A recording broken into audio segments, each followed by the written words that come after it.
Okay, we've changed it slightly. What does it say? Alors,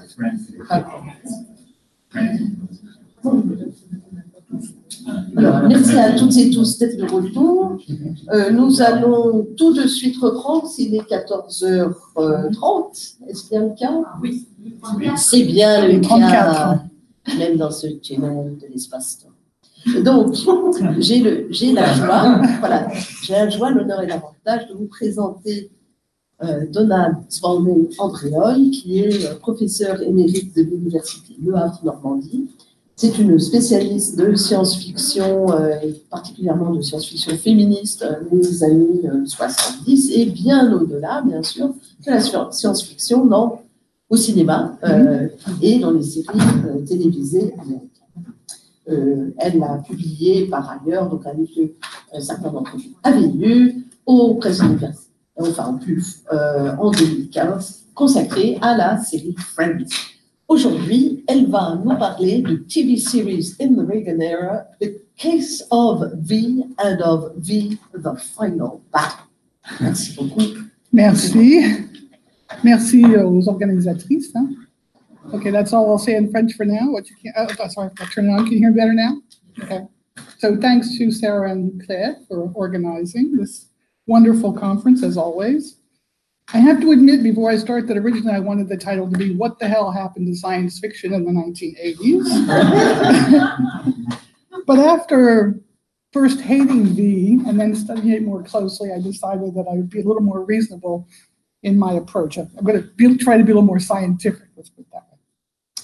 So this paper proposes to examine V, the miniseries, and V, the Final Battle, in the light of the ideological and aesthetic choices made by creator Kenneth Johnson, and how they resonate in the early years of the Reagan presidency, during which the rise of the new or religious right and neoconservatism sought to undermine the political victories of the 1960s and the 70s, such as civil rights legislation, women's liberation, the legalization of abortion, reinforcement of the welfare state, and whether or not Kenneth Johnson actually addresses these issues.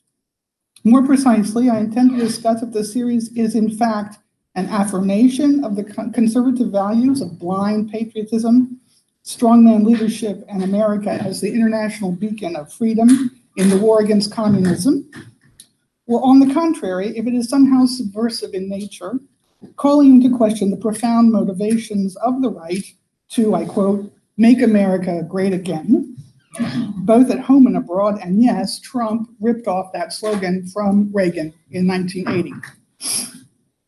For those of you not familiar with the original miniseries, it is the brainchild of TV screenwriter, producer, director Kenneth Johnson, also known for his involvement involvement meaning producer, screenwriter, director, all of the above or one of the above. So The $6 Million Man, The Incredible Hulk, The Bionic Woman, and later, at the end of the 1980s, Alien Nation, which was 1988 and 1989. He has written science fiction as well, and continues to nurture a project to make a movie based on his novel, V, the Second Generation. V is in fact a franchise, which includes not only Johnson's original 4-hour and 15-minute show, but also the sequels, V, the Final Battle, in which she was only briefly involved, having left the production over content disputes, the failed V, the series, that was 19 episodes, 11 novels published by Pinnacle, 5 novels published by Tor Books, and 18 issues of DC Comics. But of all of this, the original production, entirely controlled by Johnson himself, is the most successful and noteworthy. Not only does it rank as the most expensive miniseries in television history, we're talking about 1983, of course, $13 million. Doesn't seem like much today for HBO, but for a network, it was a lot of money. It is also one of the top rated in terms of audience, with 80 million viewers tuning into the first installment on May 1st of 1983. Absolutely unheard of for a science fiction series, be it then or now. I think this can in part be explained by the popularity of the Star Wars trilogy, of which the third movie, The Return of the Jedi, was released 23 days after the premiere of V, as well as by the brilliant advertising campaign in the 3 weeks before V's airing. So if I have 2 seconds to explain what it is 3 weeks before the airing, they put up billboards that are the, you'll see one later in my presentation, the propaganda posters, friendship is universal, the visitors are our friends, and so on, with no explanation, just the posters. Then 2 weeks before, they had teenagers go around with red spray can and put the V over it, still no explanation.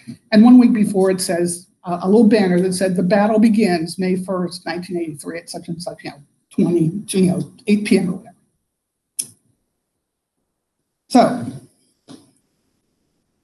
V, the miniseries, ranks as one of the 25 top TV series of all times. Oh yes, I was surprised. According to the magazine Entertainment Weekly, and I always wondered why. Why? So it's important to look briefly at the cinematic and televisual environment in which V, the miniseries, and the final battle were made and broadcast. As I just said, the popularity of the Star Wars trilogy in the late 1970s and early 1980s was both good news and bad news for TV science fiction. Good news because it brought science fiction as a genre back into the limelight of the popular culture. Bad news because it seemed impossible for television to compete with the special effects that made Star Wars so breathtakingly innovative and successful. Here's a reference to this problem in V, what I consider a sort of inside joke about the dominance of Star Wars in this scene. I'm going to show you. No, sorry. Why? What? That's in the wrong place. Excuse me. Just let me. Here it is. How do I do this? This scene.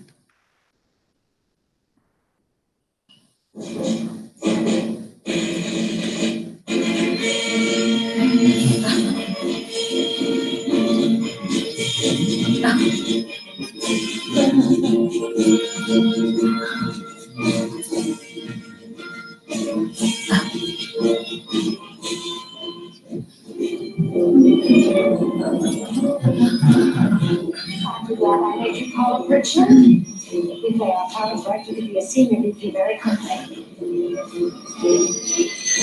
It's been 3 weeks now since our first contact with visitors.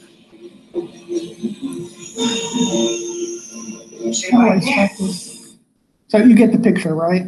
I have to go all the way to the end of the scene. Sorry. Looking at you. Yeah, so all that they can afford is a crappy high school band playing the Star Wars theme slightly out of tune, and that I remind you, the movie that's the reference at that point in time is The Empire Strikes Back, and not The Return of the Jedi, and to welcome the visitors, right, who come out like a kind of army that are going to work at the factory that's in the background. Glenn Larson had already attempted and failed to bring Star Wars to the small screen with Battlestar Galactica in 1979-1980. Even Kenneth Johnson, when discussing the inception of V in a 2008 interview, declared that he needed, I quote, the eye candy of special effects to draw the audience in before hitting them with the heavy-laden political allegory he wanted to develop. Because of what seemed like unfair competition between a science fiction blockbuster and a budget-poor TV production, science fiction of the 1980s languished, at least until the arrival of Star Trek: The Next Generation. Analysis of sci-fi TV series in the period 1979 to 1994 shows that of the 27 series that you can identify as science fiction in that period, 14 of them were animated and for young audiences. And only 3 lasted more than 2 seasons. All 3 of those were produced after 1985. Only Star Trek: The Next Generation and Quantum Leap, starting in 1987 and 1989 respectively, survived well into the 1990s. Specifically in the time frame of V the miniseries and V the Final Battle, the only other series on air were Automan, a Glenn Larson production, by the way, and Whiz Kids, both in 1983-84. In this impoverished environment, it's no wonder that V met with such critical acclaim, because it was apparently the only edgy science fiction to return to the screen since Star Trek, the original series, which I remind you was canceled in its third season for being too cerebral, but thanks to fan pressure was able to thrive throughout the 1970s through syndication. The second context, which I believe is important to fully understand, I want to say one other thing. I now understand, because originally Kenneth Johnson wanted V not to be science fiction. He wanted it to be a realistic show about fascism. But I understand why now, why that was, it would have been both popular and maybe not a good idea. It would have been in competition with Winds of War, right? It would look like a copycat of Winds of War, thanks to Marjolaine's paper yesterday. I had this flash of knowledge. So I was talking about we have to understand the political dimensions of V in a historical context. That of the early years of Ronald Reagan's presidency, so his first term. I will mention specific aspects of Reagan's domestic and foreign policies when pertinent later on to analyzing things, but it's useful here to discuss briefly the circumstances of Reagan's election and the general atmosphere of the early 1980s.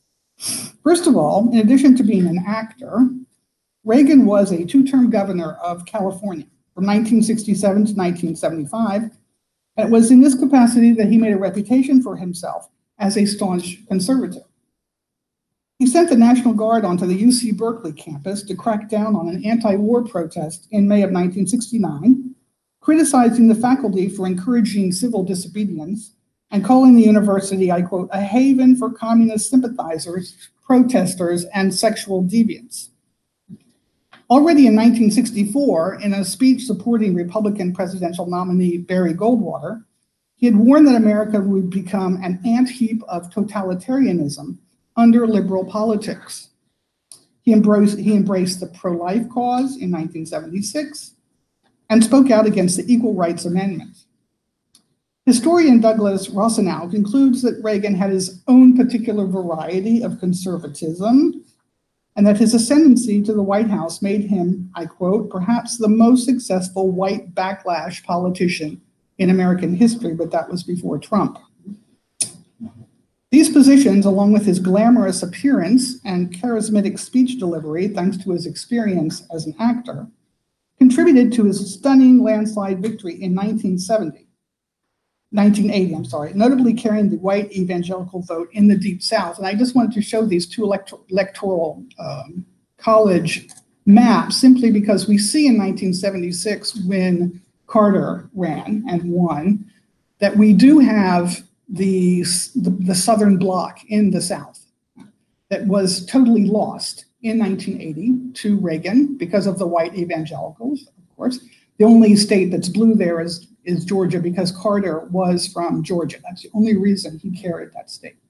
And this is a turning point in the whole study of constituencies in the United States. The Democrats have not been able to win the South back since 1980. They make incursions every once in a while, one state or another, but the South remains, what's called now ruby red, right? Very, very conservative. And it's that white vote. As president, on the domestic front, he is famous for his ruinous trickle-down economic policies, also called Reaganomics, which consisted in giving huge tax breaks to the richest Americans whose extra wealth would trickle down through the system, thus creating jobs.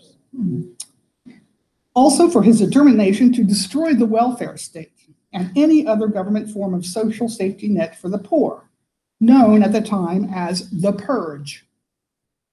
And on the international front, for his obsession with defeating the so-called communist terrorist global network piloted by the evil empire that was the Soviet Union, even when this meant upholding brutal authoritarian governments in third world countries. Reagan also cashed in on the Star Wars craze politically in his famous speech in March of 1983 on the Strategic Defense Initiative, better known as the Star Wars speech, in which he officially called the Soviet Union the evil empire and promoted the idea of creating a defensive anti-ballistic missile barrier in space that was impossible to do, but would make a difference. This enraged Soviet leaders, but was met with enthusiasm by American conservatives. Let me move past my video here to wherever it is. Yes. So first and foremost, in what ways can V, the miniseries, and the final battle to a lesser degree be seen as promoting the conservative values that dominated the Reagan era? In an interview in 2008, Kenneth Johnson explained that the genesis for the miniseries was his reading of Sinclair Lewis's It Can't Happen Here, a dystopian novel about the rise of fascism in the United States, published in 1935. And I might say this book had a new hit career after Trump was elected. People also reread this novel, including myself.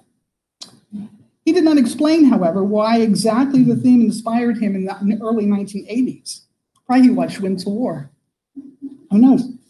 Either because of the political situation in the United States or elsewhere in the world. The idea of producing it as a science fiction story of invasion was, according to Johnson, still in this interview, not his idea, but that of NBC President, Brandon Tartikoff. And Johnson's transformation of his original script into a science fiction scenario was accepted for production. Both the trope of invasion, an American standard in science fiction, especially during the Cold War, and the theme of fascism and resistance to it, as illustrated by World War II, are conservative choices for me. Since World War II, compared to the war in Vietnam, which is closer in time to the production of this series, was unambiguous in terms of the United States' ideological intentions of defending freedom on an international scale.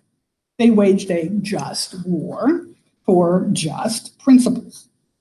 The aesthetic treatment of the alien forces, known only as the visitors, clearly points to Nazi Germany. The insignia resembling the swastika. Well, I don't have any else. Why isn't anything else going on here? Why, hello. There we go. There we go. The swastika. The persecution of intellectuals. In the series, it's specifically scientists. The arbitrary arrest of Shoah survivor Abraham Bernstein, played by Leonardo Samino. The creation of the friends of the visitors.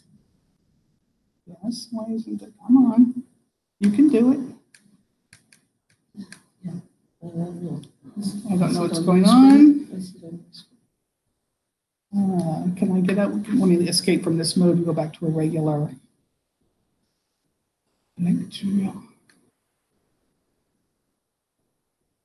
I'm still in mode presentation. There we go. There it is. Yes, sorry. The creation of friends of the visitors resembling Hitlerian youth, embodied by the character Daniel Bernstein. The propaganda posters, something else. The propaganda posters, along with the control of earthly media outlets, and of course the development of a resistant movement led by a young female biomedical researcher, Juliet Parrish.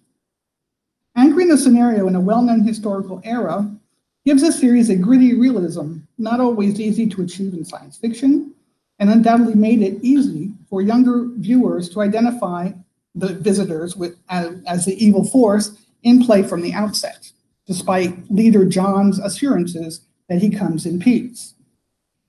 The Nazi Germany theme becomes even more pronounced in V, the Final Battle. The opening scene, sorry, oh my gosh. There it is. I'll show these to you. Yes, that's it. So yes, in the opening scene, the truck's entering a processing plant, unloading captured Earthlings who are fumigated before being put into suspended animation and shipped to the home planet as food. Let me see those. 3 things.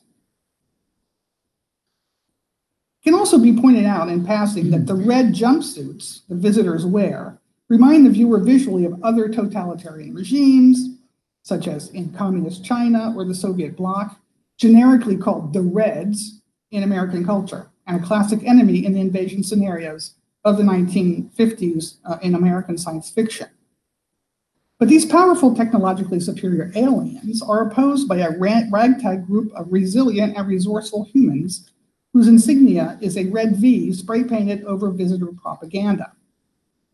What's on my next? No.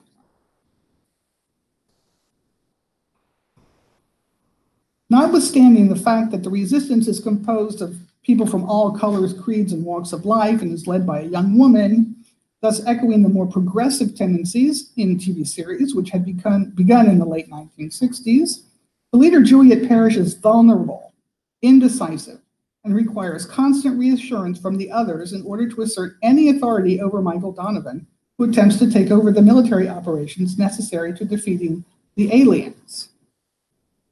There she is. This is in direct opposition to Diana, the conniving, manipulative alien commander of the mothership, who eats rats and birds, whose assertiveness and sexual appetite have allowed her to sleep her way up the visitor chain of command, as mentioned in a conversation with one of her second in command. Juliet will become a far stronger leader in V: The Final Battle, but this dimension of her character is unfortunately countered by her romantic involvement with Mike, which taints the sequel, that kind of turns into a soap opera, in fact. We lose the political dimension. In any case, at first glance, there is no equivocation concerning the resistance. They are heroes because they are defending freedom from a life-threatening regime, a historical scenario already played out on the world stage during and after World War II. Because of Johnson's own explanations of how heavily he drew on the history of World War II in the making of V, the few academic studies I was able to find online tend to stay within the parameters of Nazi Germany, the Nazi Germany scenario when analyzing the series, ignoring other possible readings. But I would contend that the actual discourse of V is far more ambiguous and more equivocal than meets the eye. Take, for example, the scene that is sandwiched between the credits at the opening of the first episode and which sets the tone for the entire miniseries. The action opens in media res with Mike Donovan and his Asian sidekick filming a battle in a small village. A man is shouting orders in Spanish as helicopters swoop in, spraying machine gun fire over the huts and makeshift buildings before he turns to the camera. And I see it's not my next, there it is. Here it is. Yes, let's go ahead.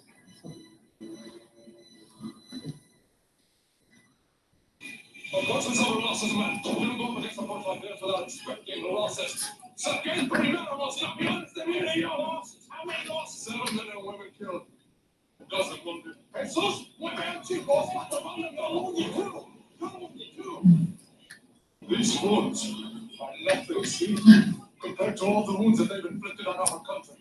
But we're going to fight them till we win. You got that? We're going to fight till El Salvador is free, and there ain't nothing going to stop us. Hey, you got that? Immediately, one may ask what is actually going on here. Right? The low-flying helicopters, the Asian technician, who, with Mike, who remarks later in the same scene, "At last, this is no worse than Cambodia." Call to mind the Vietnam War, and perhaps even the infamous massacre at My Lai in 1969, since the rebel soldier shouts at the camera that 7 men and women have already been killed and 12 others wounded.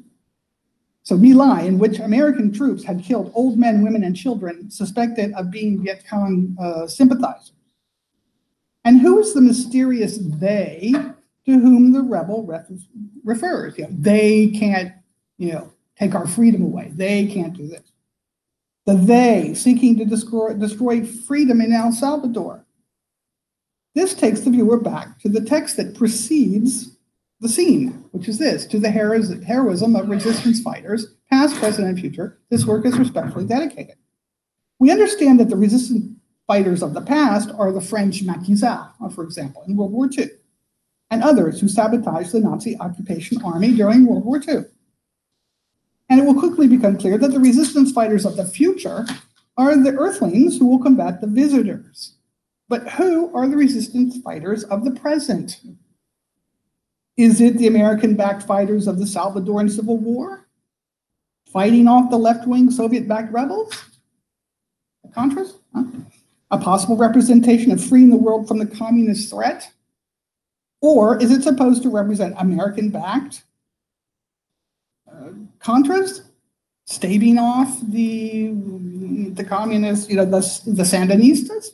Which way is it? Who's in the helicopter and who's on the ground? Which direction are we supposed to read this scene? Especially, what's El Salvador got to do with the rest of the movie that takes place in the United States?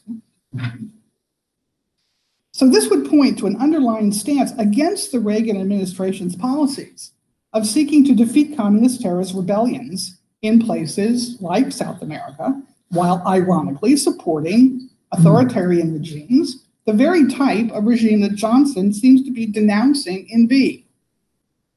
This leads me to conclude that at a metaphorical level, the resistance in V can in fact be perceived as representing resistance from liberal groups within the United States.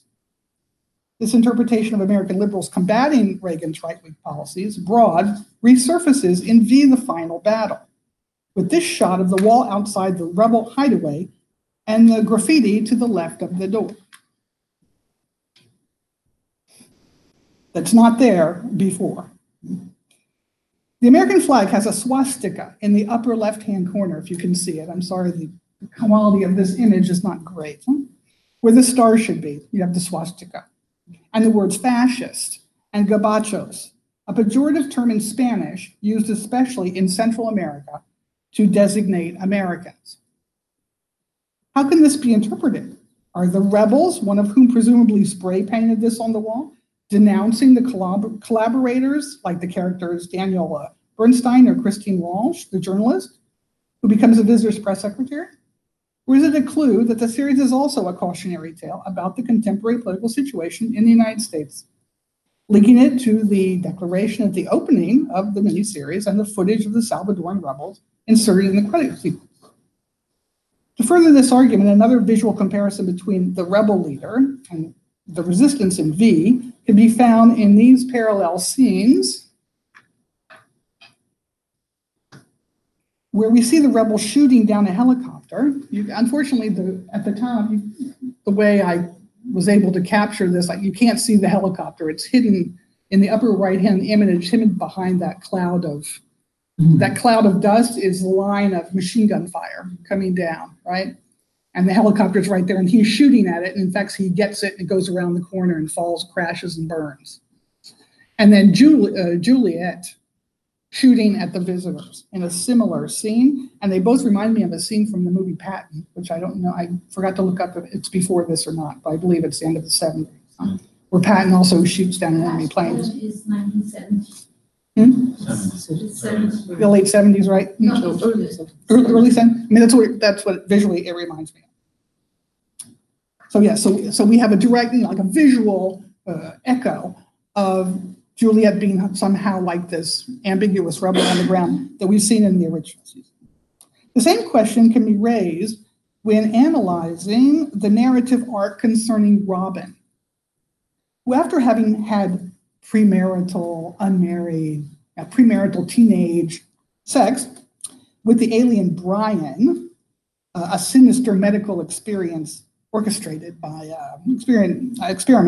orchestrated by Diana, who also then sleeps with Brian in a later scene. So Robin becomes pregnant.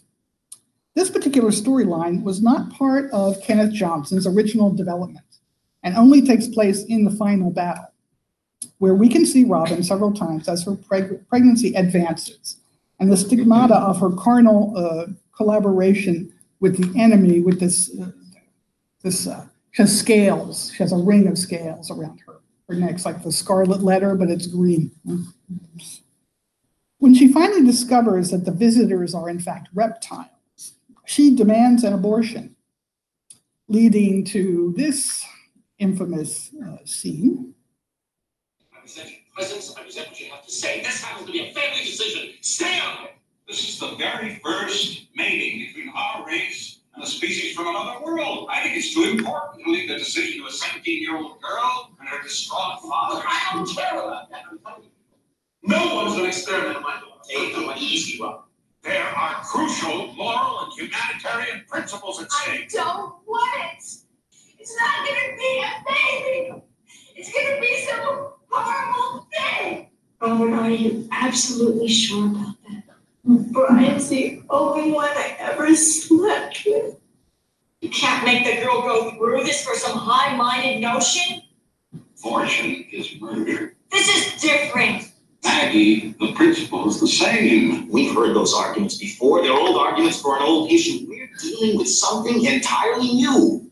He's right. There's so much we don't know. There's never been a conception like this before. Robin, an abortion can be very, very dangerous. I don't care. I'd rather die than have this thing. Look, this baby could turn out to be a ray of hope. A symbol of peace between our species. The potential is just too great to be ignored. So are the dangers. We can't take responsibility for Robin. It's her body. It's her decision. Yes, it's her body. It's her decision. But note that it's a man who says it, not Juliet, who's supposed to actually perform this abortion. Here, in my view, the political stance being taken by the writers on abortion is clear, with ironically Donovan, not Juliet, having the final word. It's her choice, or it's her decision. It must be pointed out that during Reagan's presidency, abortion was a hot-button issue for the religious right, with concerted state-level legal actions to circumvent the Roe v. Wade decision of 1973, especially in southern states like Mississippi and Louisiana, by giving more rights to the fetus than to the mother. That was the way to circumvent. Pro-life group waged actual war against legalized abortion, bombing clinics where they were performed and shooting and or killing doctors who performed them. Perhaps here we can say that in the same way that the true name is suddenly brought to light by the conclusion of this exchange. The manner in which this arc plays out, however, sends the viewer back to wondering exactly how liberal or conservative the series remains as a whole. When Juliet tries to perform the abortion, which I'd like to say visually is like what's called a late-term abortion, because Robin is already very visibly pregnant, right? And that's a big debate about the whole concept of late-term abortions. So Juliet tries to perform the abortion. She discovers that the fetus has developed a complex system of nerve tendrils that will kill Robin if the baby is removed. So Robin must suffer the consequences of her sinful act and give birth. And her punishment will be even greater when she sees what she has brought into the world. So, for a little girl, she's got green slime on her, but so a little girl whom we first see as beautiful before we see her reptilian nature. And suddenly it's discovered there's another one in there.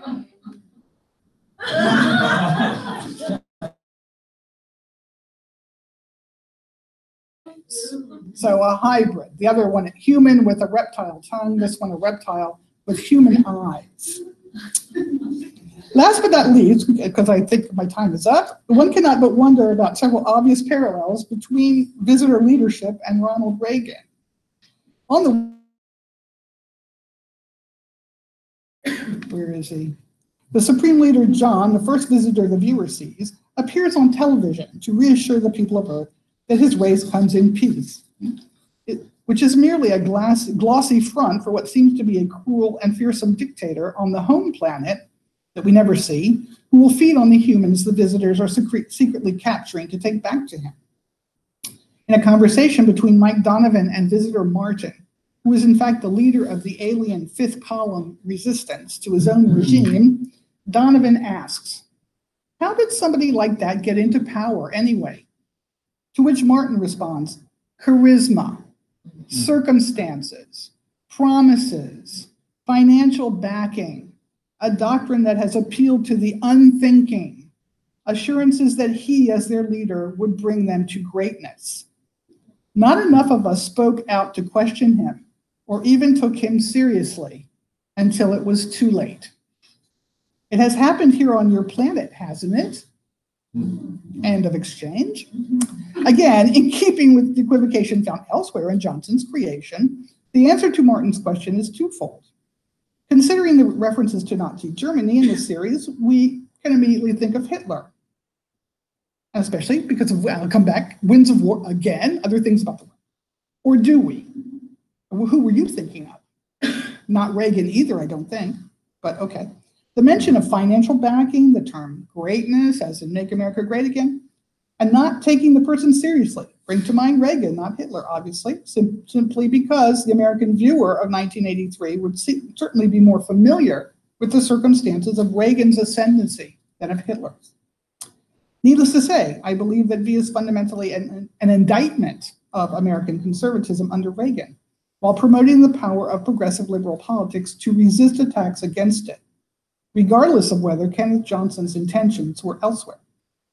Such is the beauty of the science fiction genre and the dystopian tale, allowing the viewer or the reader to explore the multiple layers of meaning offered by the speculation of what the future may hold.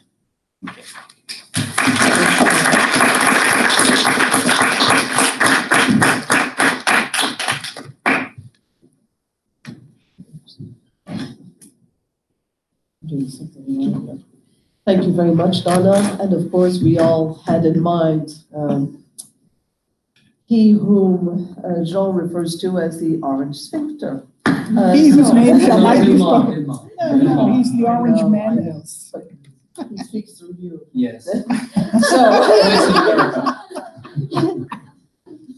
So it's now my great pleasure to introduce Jean Du Verger, who is a doctor in British literature, but who is very well versed in American culture. Oh, I'm speaking English. Well, should I say English? He's doing English. So there you go. And he teaches in Besançon to wonderful, mature engineers. And he has already written brilliant articles on TV series, including one on Profit, a little-known TV series on American capitalism, which is quite worth seeing. Today he's going to speak to us of cityscapes by day and night in Miami Vice.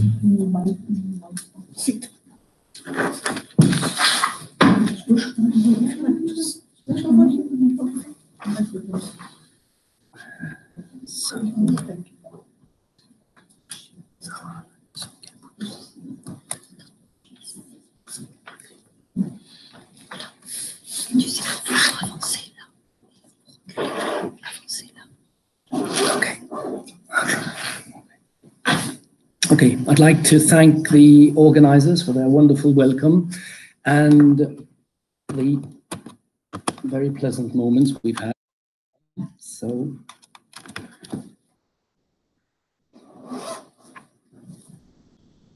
yes.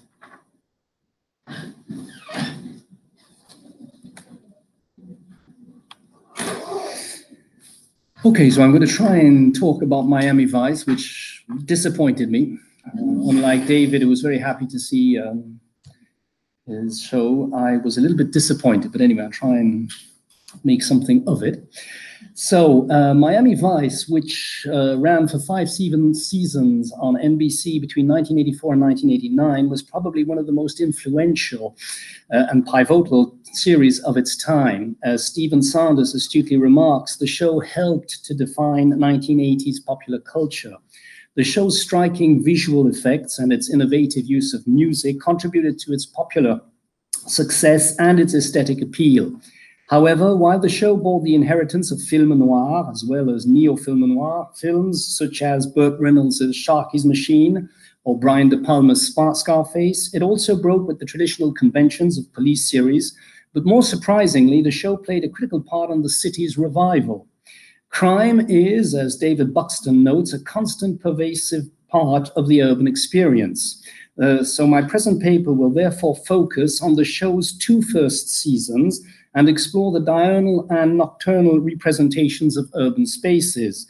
These representations convey a sense of alienation and emptiness, characteristic of the postmodern metropolitan experience in the 1980s, while also offering today's viewer a rather accurate picture of the Reagan years. The show walks the viewer through the city of Miami, where gleaming buildings are juxtaposed to slums, thus reflecting the city's social divide. Consequently, As the show's creator, Anthony Yerkovich, asserts, the city of Miami clearly appears to be one of the series' central characters. Moreover, the show's visual and sensory experience in the urban space rests on the constant oscillation between light and darkness, day and night. This oscillation reifies the show's main plotline that depicts the predicament of two police detectives caught in the interstices between the law enforcement and the underworld. As the narrative unfolds, we see how both characters are constantly at risk of being engulfed in the dark abyss of crime and corruption. The present paper will therefore try to highlight the role of Miami as the show's main protagonist, and then I'll try and decipher the possible readings of the show's diurnal urban text before considering, through a series of close readings, the key episodes, the city nightscapes, concerning the city nightscapes and the context in which it was developed with the influences of noir and neo-noir films. So, the 1980s were, as James Lyons notes, a transitional decade for television. As of the mid-80s, the influence of the classic networks began waning due to the growing competition of cable, satellite, VCRs, and the nascent video industry. The American television networks were therefore impelled to renew their TV series, both aesthetically as well as in terms of content. Miami Vice, which premiered on NBC on the 16th of September 1984, was characterized by its compelling visual style due to the use of cinematic and stylistic devices such as overhead shots, tilted angles, slow motion, handheld sequences, and frame endings. The show's visual imagery was enhanced by Michael Mann's technical virtuosity and visual artistry. The use of expressionist noir lighting and electric colors imprinted a distinctive stamp on the series, not to mention the innovative use of music, which foregrounded music-directed action. The lighting effects convey the ambiguity of personal identity and the threatening nature of the noir universe.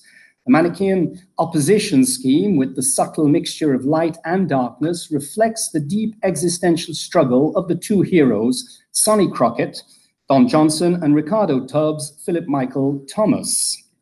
I hope to show how the directors, because each episode was produced by different directors, I hope to show how the directors thrust the city of Miami into the spotlight. I will therefore challenge critics and cultural commentators who have been inclined to perceive the show as a vehicle for style rather than content. As the 1970s melted into the 1980s, Miami's population became younger and more ethnically mixed due to the steady influx of immigrants from Latin America. From May to September 1980, some 125,000 Cuban immigrants arrived in Miami with the consent of Fidel Castro on a flotilla of privately chartered boats. The Mariel boat lift episode is depicted in the opening part of Brian De Palma's film Scarface. The failure of the Marielettos, the plight of minorities and dispossessed people living in depressed areas, the Liberty City riots, not, of course, to mention the wars between rival drug gangs, which was escalating at the time, had a dreadful effect on Miami's image. Consequently, this dramatic wave of events ruined the whole vision of the sunny resort, where old-age pensioners played shuffleboard or cards in the warmth and tranquility of the city. The once magic city had fallen, and metropolitan Miami was portrayed as a highly violent and corrupt city that reverberated the jungle of big American cities. The show's creator, Anthony Yerkovich, said in an interview he gave to Time magazine in September 1985, that is a year after this show was launched, that he wanted, I quote, a city in which the American dream had been distilled into something perverse. I wanted to use the city figuratively and metaphorically. I wanted to place an existential hero in a city based on greed. As the show explores the city's criminal underworld, it also dwells on a vast array of social ills such as prostitution, incest, rape, pornography, drugs, and drug trafficking. These are just few little examples. Miami was not, however, the first show to take place in the American metropolis. The streets of San Francisco in 1972-1978. We've got Kojak, 1973-1977, and of course the great fantastic show 1978-1981, Vegas, probably one of the worst shows, but that's had also dwelled on urban existence in America's concrete jungles, using them as a background for their narratives. A show, for instance, like Kojak, bestowed an effect of realism to the police genre as it highlighted the social dimension of crime, upholding the idea that the city was a dangerous and hostile place. Location became, therefore, as David Buxton points out astutely, I quote, an important part of the assemblage, allowing standardized stories of police to be colored by the particularity of a city. But for Michael Mann, the city of Miami was not a mere backdrop, but a character in its own right. As the series unfolds, the city insinuates itself seamlessly into the show's cleverly constructed narrative fabric, as a number of the series' titles attest to. Glades, definitely Miami, Miami Squeeze. The show goes on to explore the changes in a city that had become, by the mid-80s, the hub of the drug trade between Latin America and the rest of the country.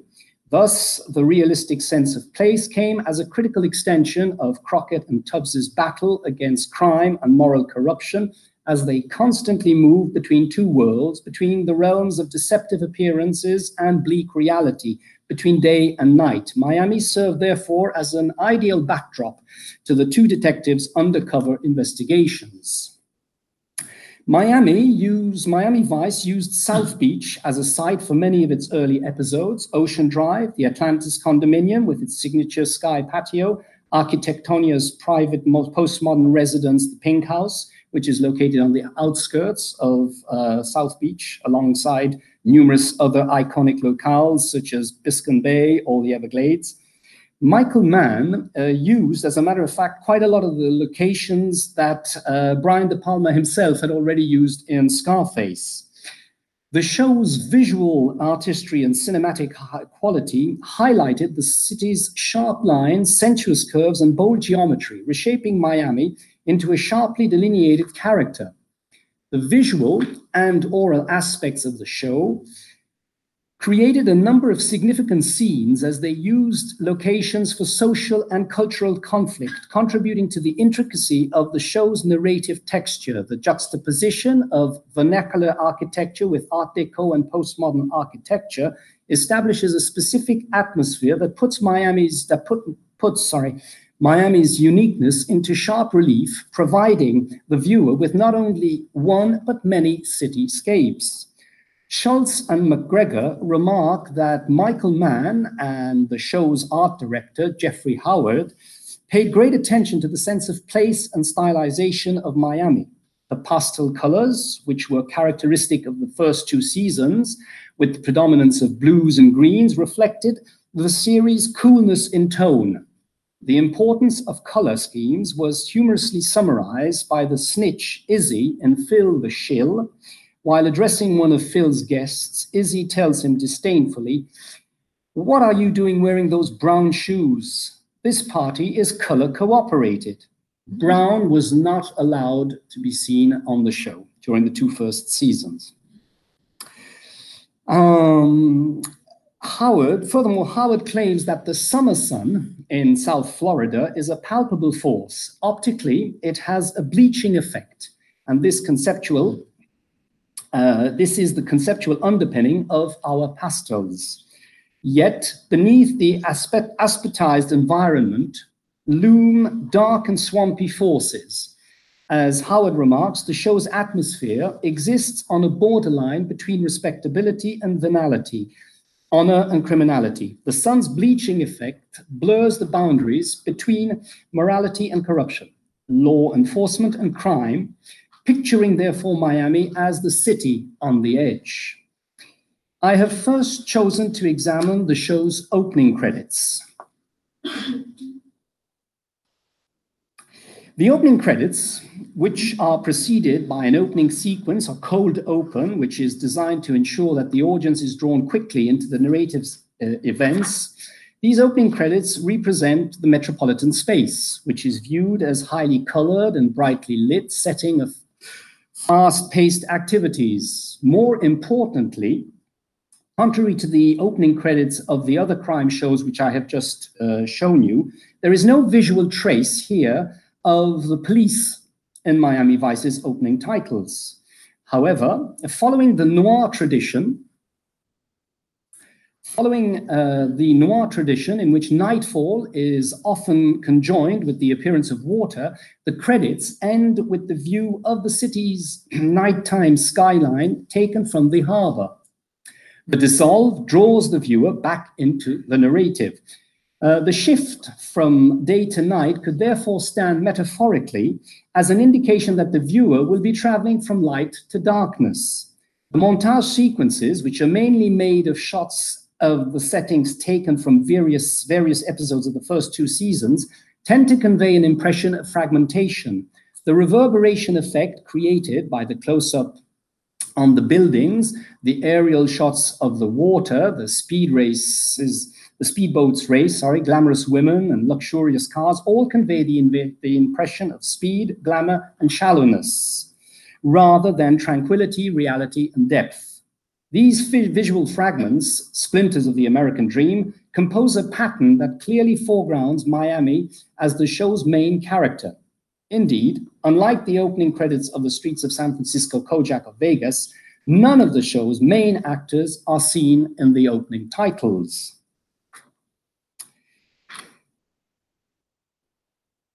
This is the Atlantis condominium. Miami is awash with blazing sunshine. The recurrent images of beaches and oiled bodies lying on the sand or by vast swimming pools reflect the pervasive glaring sunshine. During the teaser of the episode entitled Calderon's Return, Crockett and Tubbs are seen carrying out surveillance detail on a drug dealer, Felix Castronova, who lives in one of the city's iconic locations, the Atlantis condominium designed by the architectural firm Architectonia. Beyond the glamorous aspect of the building, the Atlantis condominium stands also as a metaphor of postmodernism. The building is experienced frontally, its glazed facade reverberates the sunlight, preventing the onlookers from seeing through the transparent surface of the building. Detectives Stan Switek and Detectives Stan Switek and Larry Zito, who have relieved Crockett and Tubbs, can only see the people sitting on the balcony or women wearing bathing suits. The present scene focuses on the limits of police surveillance as the interior remains invisible to the onlookers. Reflected sunlight seemed to symbolize man's view concerning the lack of depth of Miami's culture as the glaring sun limits access to subtle meanings and deep truths. Everything is surface and superficial. Police surveillance is a recurrent narrative device in the show. And the scene here evokes aspects of scholophilia, voyeurism that are underscored by the way in which the camera pauses on the visual tropes of surveillance, that is the tape recorders, cameras, and the captodioptric lens. The present scene, which could also be seen as an echo of the surveillance scenes in Burt Reynolds' neo-noir film Sharky's Machine, resonates with multiple cultural signification. The first focuses on the distance between the detectives and the coke dealer, underscoring the ideological significance of urban spatiality as an arena of possible conflict. But the scene hints also at a society of voyeurism in which surveillance has become spectacle. The windows through which Tubbs, Switek, and Zito are keeping an eye on the dealer provides a warped connection between the viewer and the viewed. By peeping through the catadioptric lens at the female bodies, Tubbs and Switek shatter the illusory distance between the character's gaze in the narrative and that of the spectators.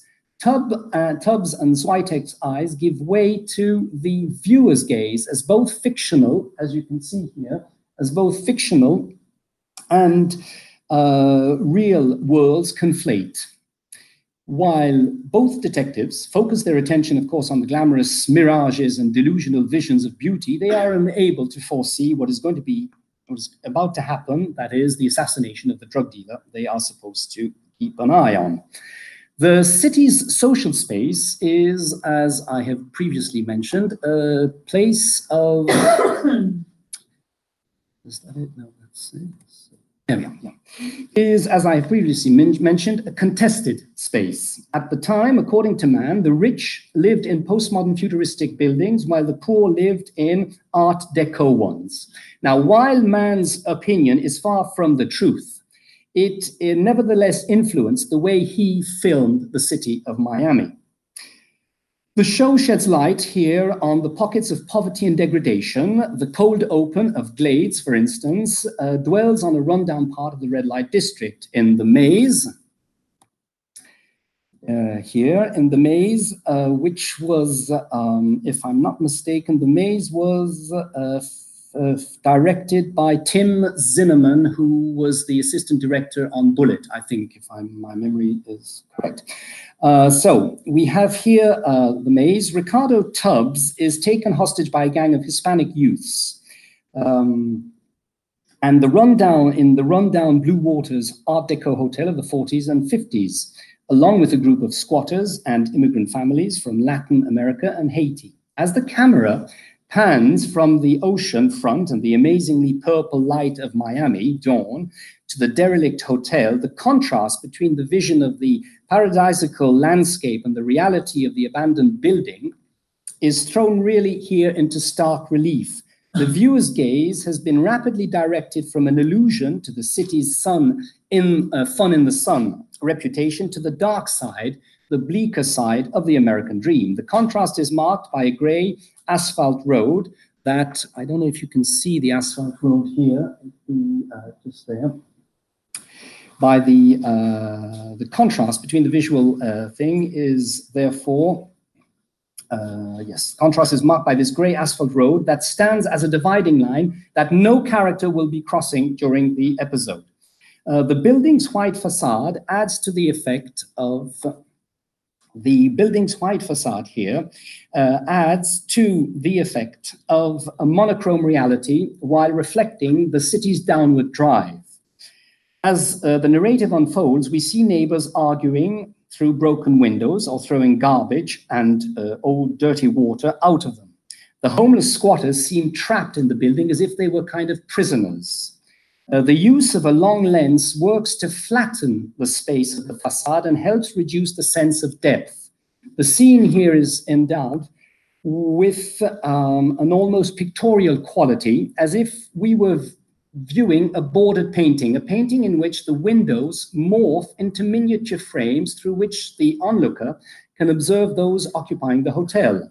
While Tubbs walks through the building, the camera ponders on the state of the hotel's, here as you can see here, ponders on the state of the hotel's crumbling interior.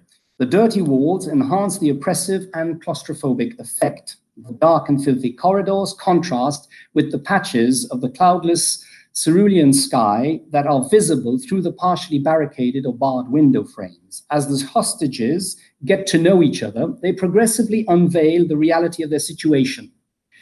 Here again, as Donna was saying about Reagan and Trump, there is obviously here another common point here. We learn through George S., one of the characters, that there is plenty of work, but with no card, he is unable to work for a living, to which Tubbs says, it's crazy. One of the gang members, Elio Escobar, who is about to rape George S.'s sister, Gabriella, tells her, you don't exist, just like me. The land of opportunity, an expression that the drug dealers and criminals are recurrently using throughout the two first seasons, does not seem to offer any opportunity to those living on the margins. Before the final assault, there is a view of the decaying hotel and the attached block of low-rows. Here we are. There we are.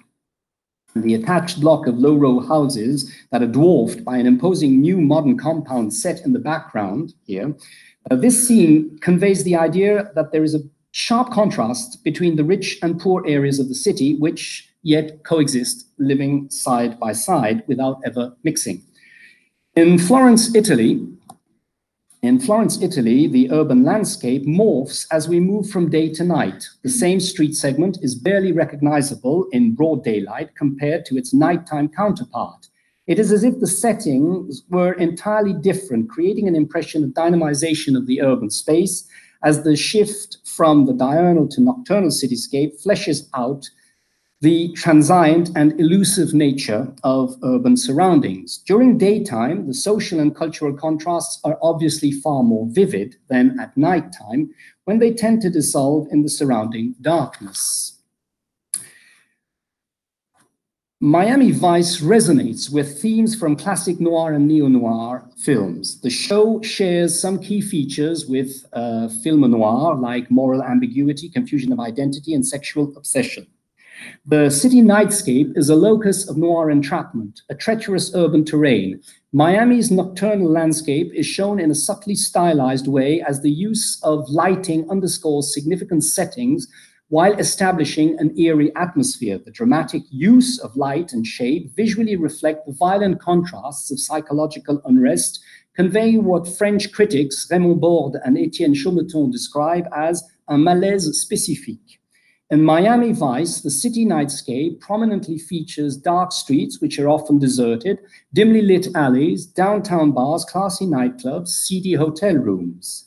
The red light district, with its prostitutes and pimps, teems with the glittering marquees of adult theaters, adult bookstores, liquor stores, and sex shops. The show's nighttime imagery and urban landscape portray the city as a dangerous place, a hostile environment in which corruption and immorality strive. While the noirish implications of the show reflect the zeitgeist of the 80s, Miami Vice also grafts a number of tropes from classical film noir that enhance this feeling of alienation and danger that exude from the urban space at night.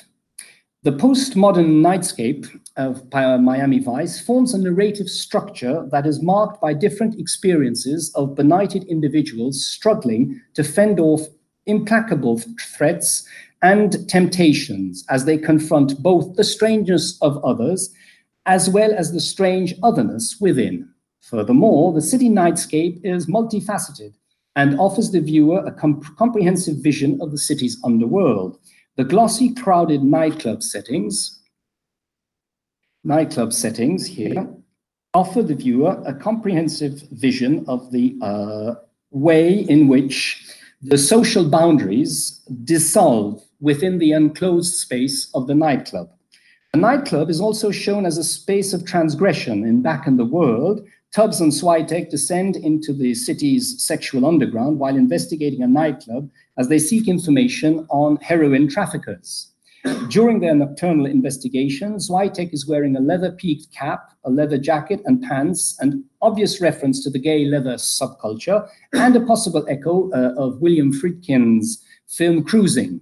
While the imposing bartender, I don't know if you see very well, yes, the imposing bartender turns out to be a transvestite. The nightclub also offers a space in which to hide out and conceal or transform one's identity.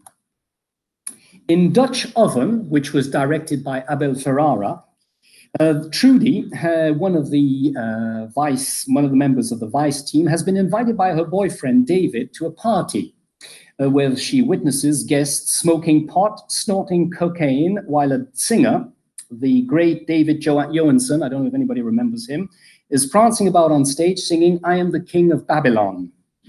A perfect example of the way music commends action in the show's narrative. And of course, the term Babylon is obviously referring here to a decadent fallen world, a world in which pride, greed, and sin prevail.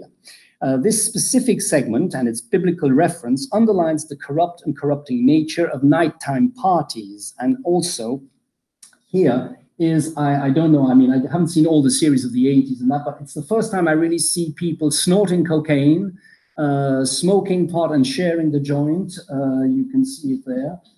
It's something that sounded kind of new to me, but anyway, maybe it's not new, maybe it isn't. I didn't know. So my paper now concludes with a more detailed examination on the risks of disorientation and dislocation that characterize the postmodern cityscape.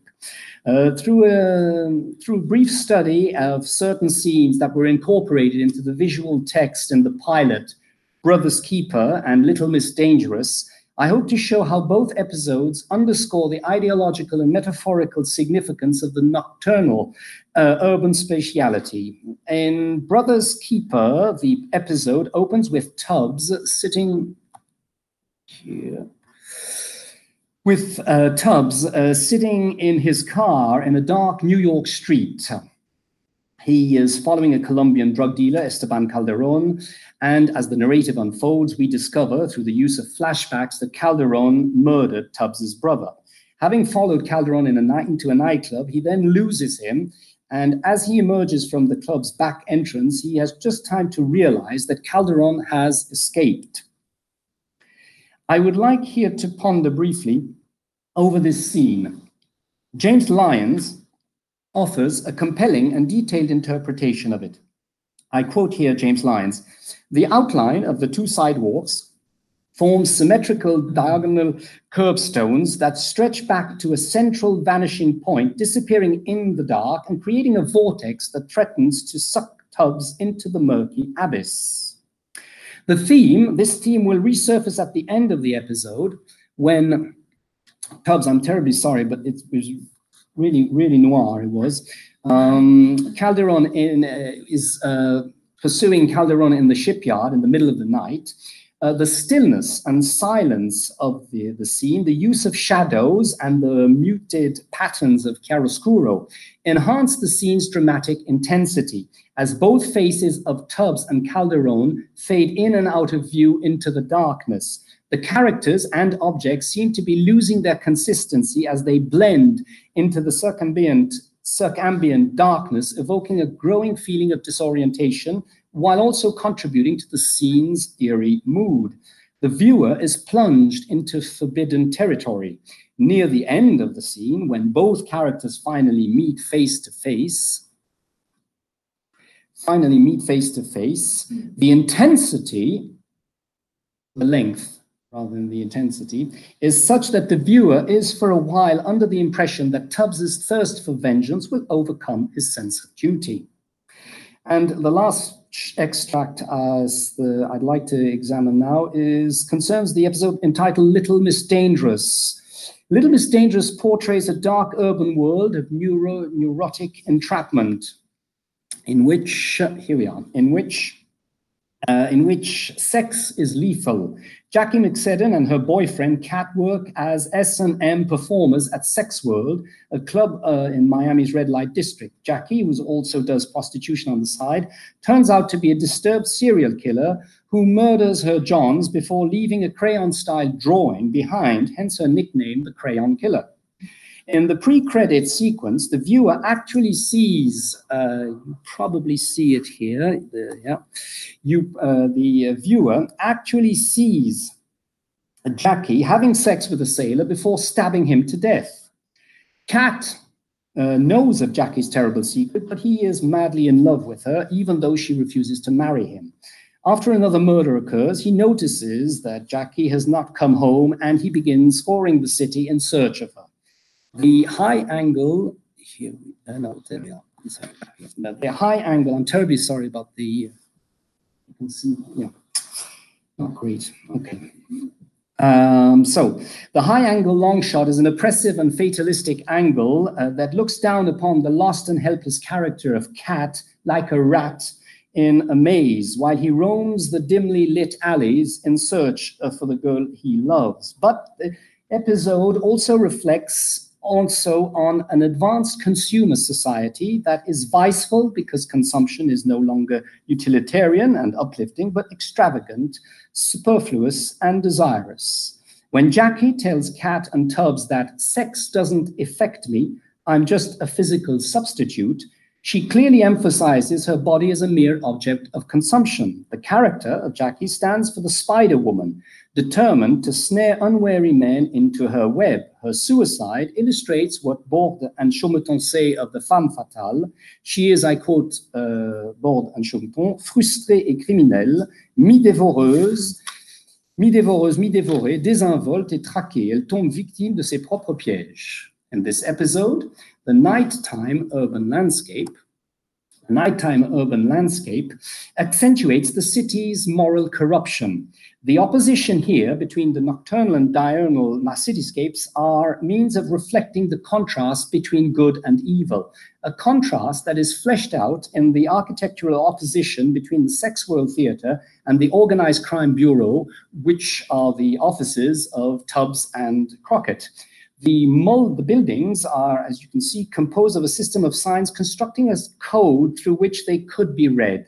When the camera pans the front of the Sex World Theatre, the building looms in the dark amidst the neon lights of the red light district like a phallic-shaped building. On the contrary, the OCB's building and its light-colored facade, evoking a form of purity, stands out isolated as if it were the city's ultimate protector in a place overwhelmed by crime and corruption. So to conclude, the thematic threads of the show weave existentialist and postmodern themes. Miami Vice therefore offers the viewer a reflection on the dark side of the human condition in a world of deceptive appearances, a fallen world in which the circulation of good and bad commodities merges into an economy of desire. The urban cityscapes of Miami is envisaged here as a site of spectatorship, staging a postmodern drama. The urban space is perceived as an organic fabric that has mosaic and fractal form that offers a kaleidoscopic picture of the city, which operates around the subtle oscillation between day and night. If at first glance the show may seem to rest on the simplistic opposition between day and night, surface and underneath, sunny appearance and dark core, a close reading of the text clearly shows that a subtle use of cinematic filming devices and a rather complex narrative structure create a world in which there are no clear boundaries between day and night, nor within the diurnal or nocturnal spaces themselves. The show mingles style and content in a way that one cannot work without the other. While the show clearly bore the inheritance of noir and neo-noir films as it used formulaic conventions of the genre, Miami Vice was a cultural phenomenon in its own right. Journalist T.D. Allman notes, I quote, "Miami Vice was a reflection of what was happening. With its groundbreaking visual style, its original use of pop music, it transformed, with other shows, the conventions of the networks and cable broadcast crime series. Moreover, the show's impact was such that it contributed literally to the renovation and renewal of the city. As architect Bernardo Forte-Breccia remarks, it was all thanks to the power of television." Thank you very much.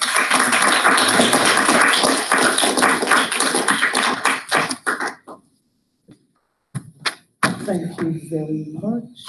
Well, I'll just keep my hand on it, that's okay. Thank you very much, Jean. I'm sure that a number of our audience will have thought of a number of things. For example, perhaps Miami and Dexter, since okay, as of course the city is still associated to these questions of day and night, and double selves or twin selves, dark doubles. And one point I myself personally would make is that, you know, regarding what you said about female serial killers, of course, just a few years later, when U.S. society starts to take seriously accounts of rape in childhood and so on, we start to have different narratives of why it is that women kill, and when they kill repeatedly, and so will lead to films like Monster and so on. Well, or even a smaller film, you perhaps know, lesser known film with Antonio Banderas and, well, I won't say more, not to spoil it, but anyway, which takes up that theme again, what makes women violent question. And there is talking about that, what you just mentioned there, Monica, there's she has been abused in her childhood. It's clearly described during the episodes that she's not just kind of some mad creature. There's a reason behind it. I'm sure the audience is bursting with questions. Here we go. I have one question for you, Donna, and one for you, Jean. Donna, would you say that V invites the viewers to think that maybe terrorists can be considered as resistance depending on who eventually wins or not? Yes, I think definitely that the whole concept of terrorist is being called into question. Is because if we're looking at it in its original context, of course, terrorism was not associated with the post 9/11 world, where terrorism, for Americans, terrorism is necessarily Islamic terrorists in certain countries distant from the United States. Where in the 1980s, the guerrilla movements, the Marxist-inspired guerrilla movements were closer, and they were the back door, right? Central America in particular.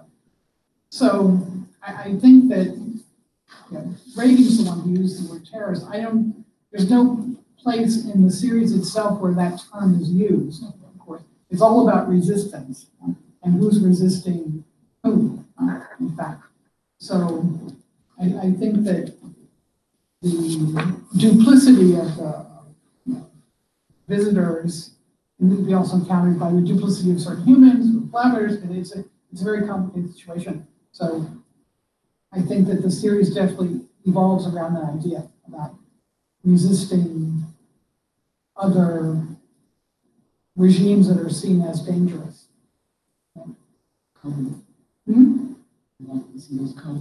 Yeah, like Colin. Yeah, we have the same kind of situation, modernized view in Colony. And unfortunately, the way I discovered V was by studying the remake of 2009, I think it was, which is made in a post 9/11 context. And so the meaning of that, the whole theme of resistance, although you have a resistance movement in the remake, completely loses its depth as compared to the original series. And I had a question for Jean. You revealed the richness or the pictorial invention of the series. So I was wondering why you were disappointed by it. Because I was, that's a good question. Thank you very much, Sarah. Why was I disappointed? I was disappointed because you're always, because I really thought at the time, we all have our memories of when we discovered a series and how we viewed it, and I had a very good memory of Miami Vice because of the music, and it was really something new. It was innovative at the time. It changed a bit, I mean, with Hill Street Blues, but in a different type of, that was a different type of series. What disappointed me was the corny acting at times. I don't know if you remember, but sometimes there's a game between the heroes, the way they look at each other and it's so insistent, so ridiculous that you think, okay, let's move on to that. There were a lot of other things that I thought were interesting visually, like the city and that, but I think that even Michael Mann admits that there were a lot of bad stories on the show. And I think, yes, it's, I mean, when I say that there is a kind of complexity in the narrative structure, there is, yet there isn't, up to a point. But it was something different at the time. I mean, that's I don't know if anybody remembers seeing it at the time, but that's my vision, was that it was something completely, it was new, and it was. Jean, don't you think that it's because it's just removed enough for it to look corny and cheesy now? But when you're 90, then you'll say, wow, that was me when I was young, and it's vintage. No, I don't think so. No, we were discussing, chatting with Dennis this morning. I think basically, if you look at it, the series from the shows from the 60s and 70s have aged far better than most of the 80s. I'm not talking about Hill Street Blues, which is specific, which is particular, yes, but that's my opinion. Isn't it because of the fashion? No, the fashion, yes. This is my this is my nemesis. You invited my nemesis. First of all, thank you for both of your papers. Very interesting and memories. More memories perhaps for V than Miami Vice, which I refused to watch already at that time. But I have a remark and a question for Sean. the remark was about what you said about snorting cocaine as something new, but in TV shows, you have the mystery in of TV the shows, fish, which is perhaps a much more daring example of snorting cocaine in 1916. If you what film are you mentioning? The mystery of the leaping fish. No, no. In the leaping fish, he does not snort; he injects himself. No, but that's no. In the leaping fish, 1916, it's it's Coke. And the detective is called Coke Any Day. Exactly. That's his name, Coke Any Day. But what's very surprising is that he does not snort; he injects himself. Which is and that I agree. In the beginning of the movie, when he's in his office, he also snorts. But more seriously, Pierre. Coming back to just purely television, basically, I haven't seen all that. I don't pretend having seen all that, which is not possible. But for me, it is the very first time that you actually see people snorting, exchanging cocaine. Usually in the series beforehand, they're found dead. Because of an overdose on that, but you never actually see them snorting or literally. There's one. I just want to come back to this one, which is for those of you who've smoked pot, maybe you have a vague memory that you can you pull on it and then afterwards you exchange it with your partner, which is something here which you see between, and it's an interesting. It's interesting because it's between a black and a white woman, and there's not just the idea of drugs, there's also the idea of sexuality, which is very interesting. I'm terribly sorry, I don't know if you can see it. If I can see it, there it is. You see it, that's the one. It's pathetically, it looks like but there you are. You can see kind of shadow. That's the idea. But yeah, Coke Any Day, I do advise everybody to go and see The Leaping Fish. It's a fantastic movie. No, more seriously, the question itself. You see, I told you, my nemesis. I told you. Redford, don't invite him anymore. Which you partly answered in your conclusion, actually. I was wondering because what you imply that actually the series participated in the real estate boom of Miami, actually in the 80s. I was wondering whether you found anything about the production money of the series, which actually may have come from the real estate or builders, or it was already part sort of postcard, especially the credits which you described. It was a postcard or not for the real estate. It came at a time when Miami was already. It really coincided at a moment in time when they were already starting to reconstruct a little and renovate Miami. But it really boosted the show, but I don't know if there was any paybacks between the local building estates and things like that. That I've got no idea of. I couldn't tell you that. No, I couldn't answer that question. No. So I'm going to defend Miami Vice. Yes, which I think your presentation actually did. Yes, I did. And I think that every single screen grab you put up there shows how groundbreaking the show was. Because in terms of composition, that is not something that we used to see. I love Hill Street Blues, but Hill Street Blues is really innovative in terms of the narrative structure and the themes and all that. So yeah, granted, maybe the stories aren't all great, but in terms of cinematography and so forth, let's not forget that in the 80s when we were watching these on crappy televisions. True. And this is really interesting because it means that they had these ambitions of having this beautiful cinematography and the soundtrack. Even though we were so, because even when 8 years later, 7 years later, when Lynch made Twin Peaks, he was frustrated about the sound that was going to be coming out of TV sets. So I mean, I think that I can understand being disappointed maybe at the narratives and so forth, but I think you also. Yeah, the acting. I mean, I love Don Johnson. I want to have his haircut, so I'm not going to out there for Don Johnson at all. But I mean, honestly, even today, we don't always see in contemporary shows compositions that are that intense. If you look at that pen that you showed, the wave vanishing point is utilized, the openness and the closeness and the buildings that block it out and all that. It's really interesting. But anyway, my question was, because I do have a question. My question was, it's pretty interesting because it's a show, as you said, where there are lots of directors directing each episode, and their lead directors directing two or more.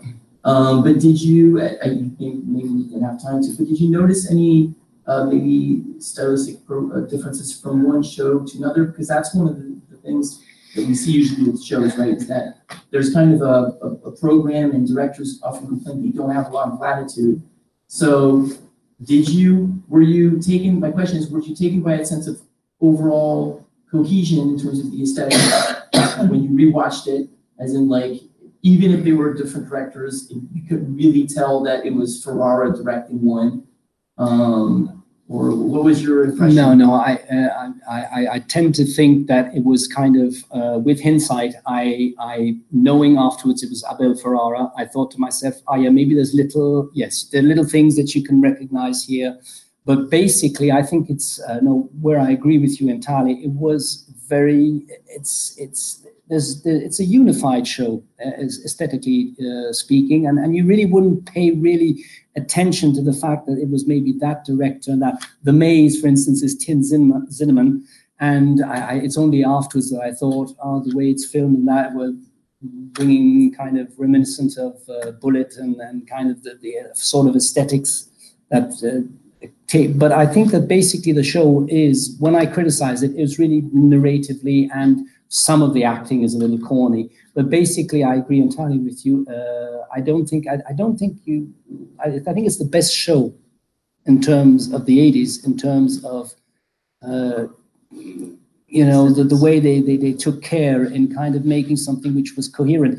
I had a theory which didn't work, unfortunately. That's why I got rid of it. But between the opening credits and the closing credits, if you look at the closing credits, they're a kind of mirror of the opening credits, but with a kind of it's zooming away. So it's giving a kind of perspective to the viewer, as if kind of you're just kind of literally drowned with Miami with the opening credits, and then suddenly you've got a perspective on the city afterwards. And there is only one exception where you see in the two first seasons, I'm talking about the two first seasons, one exception where you actually see Tubbs and Crockett. It's at the end of the second episode, in which the opening credits are taking back parts of the episode itself, and you literally see them shoot at things. But I wouldn't know. Basically, honestly, I didn't see that I didn't think to myself, oh no, that's Ferrara there. That's no, honestly. It's only afterwards that I thought to myself, oh yes, there is a little link there. And often they use the same cinematographers. Absolutely, yeah. So even if it's a different director. Yeah. Anybody? No? Well, I think... Dennis? Dennis. Dennis. Dennis. We want Dennis. Yes. Question for Donna then. I was happy because I think it kind of showed how there was this resurgence of kind of more subversive politics, etc., through science fiction, especially through in the 80s. And it's kind of like one generation after Star Trek did the same thing in the very conservative television landscape of the 1960s, and managed to talk about so many themes of diversity and everything else, right, that way. And I realized that it's almost the same time as the Next Generation, I think, like 86 or 87? 87. 87. So things are coming back. It seems like science fiction is coming back as a counterculture against what we saw a little bit this morning with the Law and Order kind of mindset of most programming, right? In the early 80s at least, earlier. And so would you agree with that as kind of coming back, and would you know of any other science fiction or fantasy shows of the 80s that might also fit into that group? No, I don't know any of the other ones other than Star Trek, but when you look, we had Larson's Battlestar 1980, which is a giant flop. It's just as bad as his Battlestar Galactica. And you said there was Automan. There were very few shows, in fact, and most of them did not survive beyond, let's say, between 15 and 20 episodes. So either that could indicate that there wasn't really an audience, or everybody was obsessed with Star Wars. I think that maybe television was a risk trying to produce for television in a landscape where Hollywood had taken over, basically. And Larson's efforts were the proof that it was not possible to do it on a small screen. Right? And then, I think that Star Trek, because of its reputation, because of the success it had through syndication in particular, it became a cult, right? Trekkies and so on. That you have to wait until Star Trek one, and you're the one who has Quantum Leap, right? And Quantum Leap was also a very successful series. But in the same period, right? It's the year after, it's 89. 89, right. So you really have to wait till the end of the 80s to where I think also the resistance to Reagan was much stronger. Right. You have the return of more subversive voices that are getting louder that allow for more successful types of, more intellectual types of science fiction, not just looking for space opera. Oui, bien sûr, bien sûr. Thank you very much for this talk. I have a question about Miami Vice and the way you use music. Is there a way of putting music on a specific moment when they show some parts of the city? Is the music for the night? Is the music for the day? Or is it always the same music? Because I remember Miami Vice quite well, and I remember the music. It was quite impressive, but I don't know if it's related to specific sites on the moment in the film. So that was my question. Well, there are two episodes in the first season where they are racing through the streets of Miami, and the music is Phil Collins's "In the Air Tonight." That's okay. That's one. That's the obvious one. And if you go back to the episode entitled "Smuggler's Blues," Glenn Frey. The song by Glenn Frey, who was a member of the Eagles, if I remember rightly. There is a scene where Trudy and Tubbs are supposed to be in Colombia, and he leaves her at the hotel. They're supposed to be married, and the song, the words of the song, literally comment the situation. It's a commentary on the situation, on what's happening. And it's very interesting. Yeah, it's a very and the show the chap David Johansen. I don't know if anybody remembers him, but the song King of Babylon is really descriptive of kind of nightclub or night party atmosphere and the idea of sexuality and all that goes with it. Yes, so there definitely was a very interesting. And careful, it was very carefully crafted by the. Do you think there's a direct influence of the video clip of the 80s? Oh, definitely. I'm thinking of the episode where Zito. I don't know if anybody's going to be it's a spoiler. Zito gets murdered in the third season, and just before he gets murdered, 3 murderers arrive. He's in a sports room boxing thing or something like that. Can't remember exactly. And you just have the impression that you're seeing a video clip of the 1980s, this kind of blue halo light and all that, and the 3 guys coming in. It was just really like it. Yes, it definitely the influence of video clips also. Yeah, absolutely.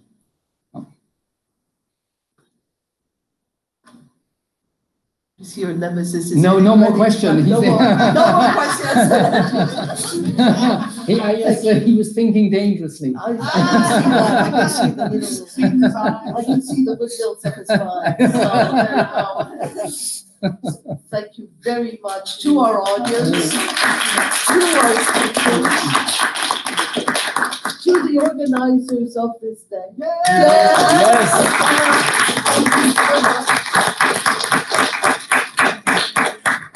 Merci à vous, on a été vraiment ravis de vous accueillir ici pour ce colloque sur les années 80. En fait, c'était le premier colloque que j'ai organisé ici à Montpellier depuis que je suis ici. Et donc, c'est un petit sentiment encore plus émouvant. C'est encore plus émouvant. Et d'avoir partagé avec vous, ça a été un grand moment. On espère qu'on organisera le prochain sur les années 90, c'est les années 90 ici. Donc, si commencez à cogiter, commencez à penser, petits appels du pied à ça. Et merci à vous, vraiment merci à vous tous. Et puis, je crois qu'on a encore une pause café qui devrait nous attendre si tout va bien. Merci, à bientôt.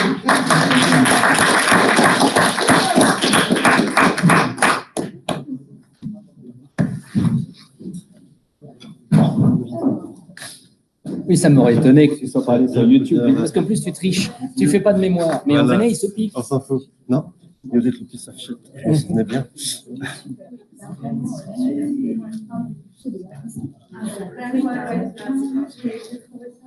Oui, mais ça, c'est oui, mais là, mais en général, il se pique. Regarde, il se pique aussi. Il se pique aussi. Il se marque aussi. Voilà. Non, il souffle. Il souffle. Ouais. Il souffle. Voilà, c'est tout. Il souffle. Voilà. Voilà. Allez, sans borne. Tu cherchais à me démonter, mais non. Non, je nie tout. M'en fous. Il y a les images, mais c'est pas pris sans force. Ça. Le gravon.